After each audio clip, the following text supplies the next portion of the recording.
To keep your device and components in good working condition, you must clean them regularly.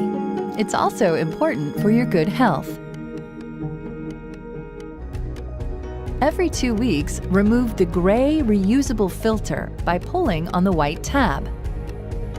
If you are using a blue disposable ultra-fine filter, detach it from the gray filter and inspect it for clogs or damage.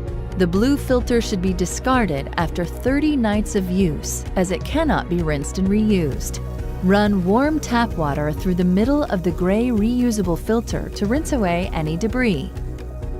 Shake out the excess water and set aside to dry completely. Replace the gray reusable filter every 6 months. Align the arrows on the blue filter with the arrows on the gray filter and snap them firmly together. Insert the clean filters into the access area.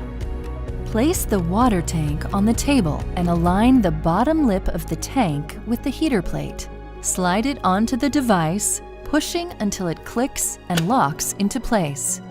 You can now reattach the tubing and mask and start therapy.